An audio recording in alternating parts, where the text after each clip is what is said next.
আমি আপনাকে কখন থেকে বলছি গাছে উঠবেন না, গাছে উঠবেন না, সেই আপনি গাছে উঠছেন তো? হ্যাঁ, তুমি তো বললে যে বেলপাতা নাকি সব পুজোতেই লাগে, আর বেলগাছকে শাস্ত্র মতে ভগবান মানা হয়, তাই গাছে উঠতে নেই। কই, আমি তো গাছে উঠছি না, আমি তো মই নিয়ে এসেছি। আমি মই দিয়ে উঠে তোমার বেলপাতা পেরে দিচ্ছি। আরে বাবা, আপনার মইতে ওঠার কি দরকার? আপনার কি এই সমস্ত অভ্যেস আছে নাকি? আমি অন্য কোথাও থেকে বেলপাতা জোগাড় করে নেবো, আপনাকে উঠতে হবে না গাছে। রাধা, তুমি এত তো বেলপাতা খুঁজলে, কোথাও তো পেলে না। তুমি একটা কথা বলো, তুমি বেলপাতা কোত্থেকে জোগাড় করবে? ইটস বেটার, যখন আমি মইটা জোগাড় করেই ফেলেছি, আমি পেরে দিচ্ছি। গোমরামুখ! চুপ, চুপ করে দাঁড়াও, একটাও কথা বলবে না। চুপ।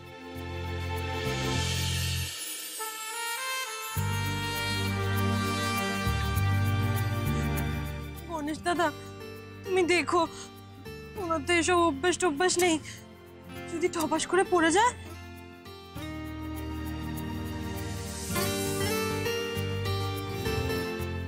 সাবধানে উঠবেন, বেলগাছে কিন্তু কাটা থাকে, ফুটে গেলে খুব জ্বালা করবে।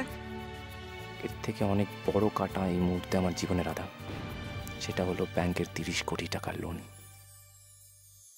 শোনো, তোমাকে এত কিছু ভাবতে হবে না, তুমি চুপ করে দাঁড়িয়ে থাকো।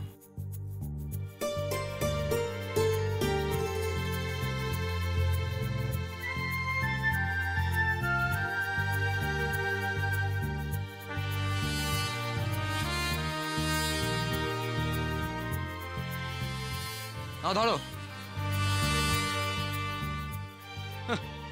তুমি কি সবাইকে নিজের মতো ভেবেছো যে গাছে উঠে ধাপাস ধাপাস পড়ে যায়?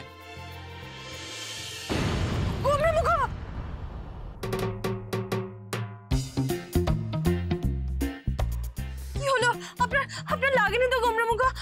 আপনি আপনি ঠিক আছেন তো? দেখি দেখি দেখি। না না, কোথাও লাগেনি। দেখি কপালটা। তুমি যাও বেলপাতাটা নিয়ে পুজোটা তাড়াতাড়ি সেরে নাও। কোথাও লাগেনি। আপনার লেগেছে তো, আপনার লেগেছে। আরে বলছি লাগেনি, তুমি যাও গিয়ে পুজোটা সেরে নাও, আমাদের হাতে বেশি সময় নেই। যাও, সামান্য মাত্র লেগেছে, কিছু হয়নি, যাও। ঠিক বলছেন তো? হ্যাঁ, যাও। একটা কথা বলবো আপনাকে? বলো।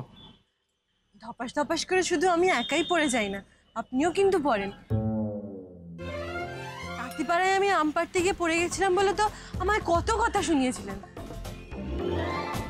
আর আজকে বেল পাড়তে গিয়ে তো নিজেই টুপ করে পড়ে গেলেন। খুব তো বলেছিলেন আমার ওজন সহ্য করতে না পেরে গাছের ডালটা ভেঙে গেছিল, এবার কি হবে? আপনি তো রোগাসোগা, আপনি কি করে পড়লেন? আসলে ব্যাপারটা ওজনের নয় মশাই, ওজনের নয়, ওইটা ধাতের। কারুর কারুর না পড়ে যাওয়ার ধাত আছে, যেটা আমার আছে, আবার কারুর কারুর রেগে যাওয়ার ধাত থাকে, যেমন আপনার আছে। আপনি যেমন কথায় কথায় রেগে যান, তেমন আমিও শুকনো মাটিতে, কলতলায়, খাট থেকে গাছতলায় ধপাস করে পড়ে যাই। ফুচকা টাকায় কটা দাদা? দাদা, ফুচকা টাকায় কটা জেনে তুমি কি করবে? তুমি নিজের খাও না। আরে ফুচকা খাওয়ার একটা সিস্টেম আছে জানেন তো? ফুচকা খাওয়ার আগে টাকায় কটা জিজ্ঞাসা করতে হয়, তারপর খাওয়া হয়ে গেলে একটু টক জল আর একটা ফাউ চাইতে হয়, বুঝলেন? আপনি তো কিছুই জানেন না দেখছি। দিন দিন দিন কাকু, আলুটা ভালো করে মাখুন তো, আলু দিয়ে কাঁচা লঙ্কা দেবেন কিন্তু, আর টক জলে বেশি করে পাতি লেবু দাও, গন্ধ লেবুটা দাও, ভালো করে চেপো, ভালো করে চেপো। দাদা, হোয়াট ইজ দিস? তুমি সকাল থেকে খালি পেটে আছো, তার উপর এইসব স্পাইসি ফুড খেলে তো। ধুর বাবা, ফুচকা খেতে এসে আপনি spicy food, oily food, unhealthy food এসব বলবেন না তো, আমার ভালো লাগে না। ফুচকায় সমস্ত কিছু ঊর্ধ্বে, জানেন? দিন দিন দিন কাকু, পাতাটা দিন তো, ওনাকেও একটা দিন, আমাকেও একটা দিন। না না, আমি খাবো না। আরে একটা খেয়েই দেখুন না। রাধা, বললাম তো আমি খাবো না, তুমি তাড়াতাড়ি করো। দূর, ফুচকা পাতা হাতে নিয়ে এরকম ভাবে কারোকে সাজাসাজি করতে আমার একদম ভালো লাগে না। ঠিক আছে, আপনি দাঁড়িয়ে দাঁড়িয়ে দেখুন, খেতে হবে না। আলো আলপনা, দু চোখ তার খোঁজে কল্পনা, হাসি তার আলো আলপনা, দু চোখ তার খোঁজে কল্পনা, আদরে খুব খুশিতে ডুব, আদরে খুব খুশিতে ডুব, ভিনি সুতো দিয়ে মন বোনা।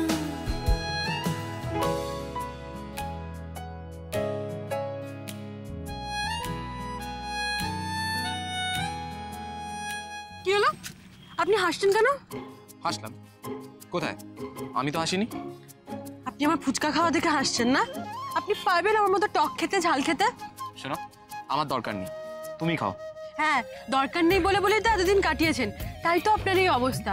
আপনি জানেন ঝাল না খেলে বড়ই হয় না, আপনি তো শুধু লম্বাতেই বড় হয়েছেন। আপনারা নিনির বয়স একেবারেই এক, দুজনেই ঝাল খান না। এই বাজে কথা বলা বন্ধ করবে? তুমি নিজে চুপচাপ খাও। আপনি পারবেন না অমন ঝাল খেতে? আপনি পারবেনই না, চ্যালেঞ্জ। হোয়াট? শোনো রাধা, ক্রিস ব্যানার্জির সাথে চ্যালেঞ্জ নিয়ে কোনোদিনও কেউ জিততে পারেনি। দেখো দাদা, একটা পাতা দিন, আর ওকে যা ঝাল দিয়েছেন তার ডাবল ঝাল দিয়ে আমায় ফুচকা দিন।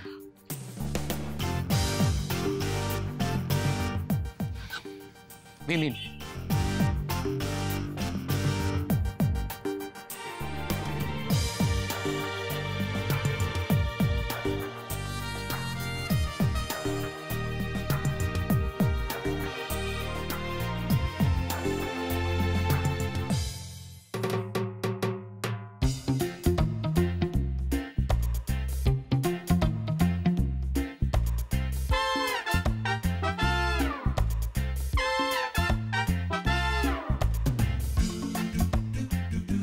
দেখেছেন তো, এতক্ষণ তো আমাকে জ্ঞান দিচ্ছিলেন যেটা পারো না সেটা করো কেন। এবার আপনার বেলা কি হলো দেখলেন তো? দিন দিন দিন, ওনাকে মিঠা পানি দিন, মিঠা পানি দিন। নিজে চ্যালেঞ্জ করে ঝাল খাইয়ে এবার মিঠা পানি খাওয়াচ্ছ? হ্যাঁ, লাগবে না, আর দিন ফুচকা। ইস, একেবারে তো চোখের জলে নাকের জলে এক হয়ে গেছে।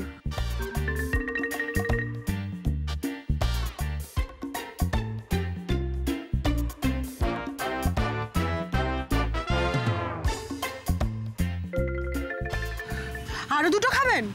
রাধা, পাতা ধরো।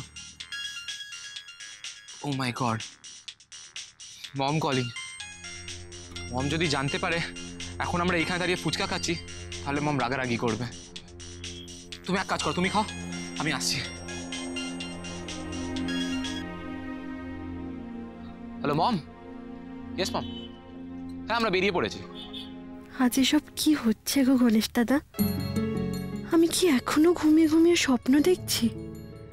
এই পুজো দেওয়া, গাছে উঠে বেলপাতা পাড়া, রসগোল্লা খাওয়া, ফুচকা খাওয়া, এগুলো কি সত্যি হচ্ছে আমার সাথে, নাকি আমি স্বপ্ন দেখছি? ও গণেশ দাদা, যদি স্বপ্ন হয় তাহলে আমাকে আরেকটু ঘুমাতে দিও না গো গণেশ দাদা, আরেকটু ঘুমাতে দিও। কি বললো কি বললো? না মানে ইজ ই কামিং? মানে রাধার বাড়ি থেকে বেরিয়েছে কি? বলা যায় না, আবার হয়তো ফোনে বলবে তোমায় বিয়ের দিনের মতো আজকে রাতেও আমি ওখানে আটকে গেলাম। মম, যারা আমার ছেলে আমাকে বলেছে ইজ কামিং। আচ্ছা, আমি ওকে বলেছি ওর আসবে না। You can think like this. Don't worry, আর 2 ঘন্টার মধ্যে ওরা বাড়ি পৌঁছে যাবে। আরো 2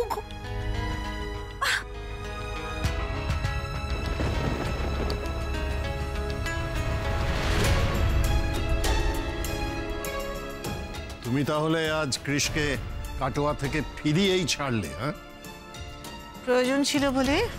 প্রয়োজন? আচ্ছা, এই যে ছেলেটা হাইওয়ে দিয়ে ড্রাইভ করে ফিরছে, তাকে তুমি বারবার ফোন করে উত্ত্যক্ত করছো।